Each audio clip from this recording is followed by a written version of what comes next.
السلام علیکم ورحمۃ اللہ وبرکاتہ۔ آج کا سبق ہم سورۃ البقرہ کی آیت نمبر 246 سے شروع کرتے ہیں۔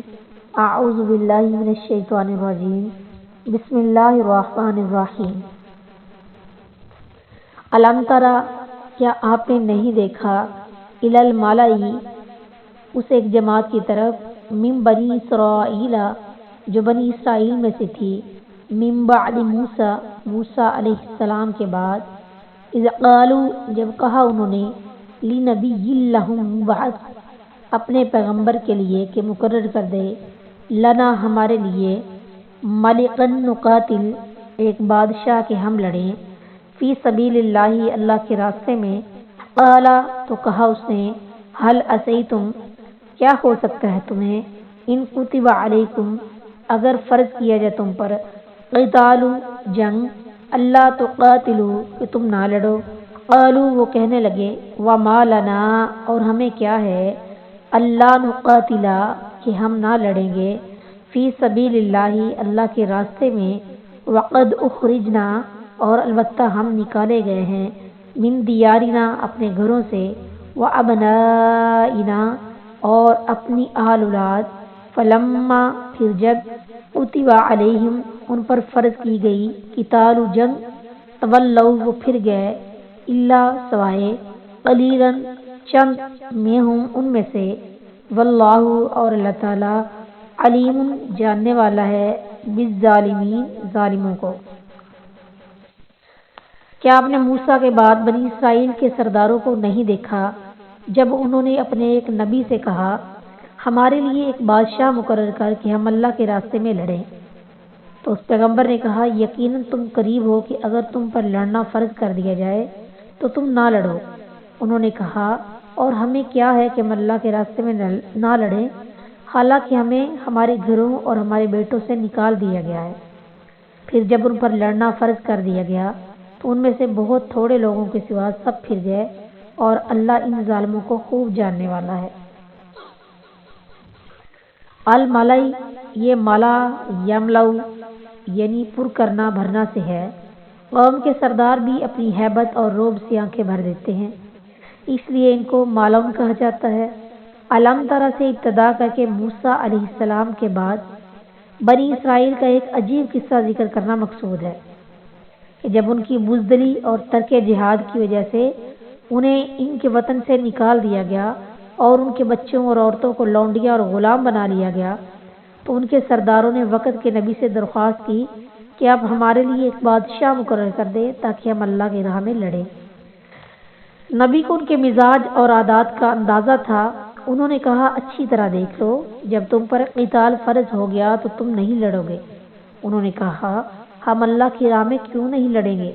جبکہ ہمیں ہمارے گھروں اور بیٹوں سے نکال دیا گیا ہے۔ آخر نبی کا اندازہ درست نکلا، لڑنے کے لیے چند لوگ ہی رہ گئے، مگر اللہ تعالیٰ نے جہاد میں استقامت کی بدولت ان کو بھی فتح عطا فرمائی۔ اس سے ترک جہاد کا نقصان، یعنی وطن اور سلطنت سے محرومی اور اہل و عیال کا دشمن کی غلامی میں چلے جانا بیان کرنا مقصود ہے، اور اس کا علاج بھی کہ یہ کھوئی ہوئی عزت جہاد کے بغیر کسی صورت دوبارہ حاصل نہیں ہو سکتی۔ اس سے یہ بھی معلوم ہوا کہ مسلمان اگر اپنا وطن حاصل کرنے کے لیے لڑیں تو یہ بھی جہاد فی سبیل اللہ ہے، کیونکہ زمین پر کفار کے قبضے سے اللہ کا کلمہ نیچا اور مسلمانوں کے قبضے سے اللہ کا کلمہ بلند ہوتا ہے۔ کچھ نادان بھارت کے زیر تسلط کشمیر میں لڑائی کو وطن کے لیے لڑائی قرار دے کر اس کے فی سبیل اللہ قتال ہونے سے انکار کرتے ہیں۔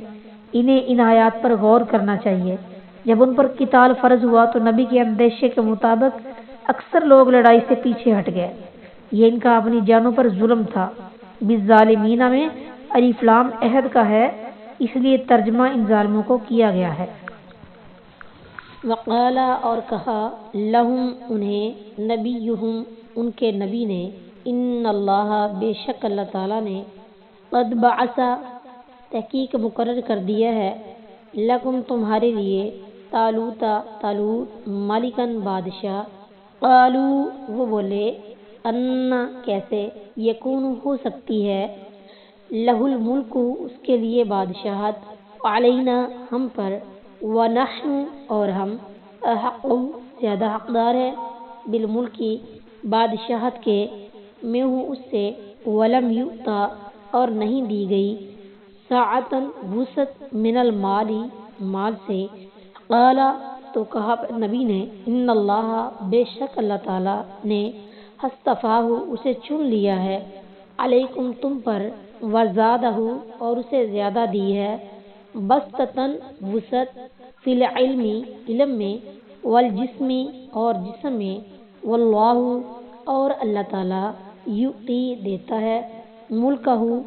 اپنی حکومت من یشاء جسے چاہتا ہے واللہ اور اللہ تعالی واسع وسعت والا ہے علیم جاننے والا۔ اور ان سے ان کے نبی نے کہا بے شک اللہ تعالیٰ نے تمہارے لیے طالوت کو بادشاہ مقرر کیا ہے۔ انہوں نے کہا اس کی حکومت ہم پر کیسے ہو سکتی ہے جبکہ ہم حکومت کے اس سے زیادہ حقدار ہیں اور اسے مال کی کوئی وسعت بھی نہیں دی گئی۔ فرمایا بے شک اللہ نے اسے تم پر چن لیا ہے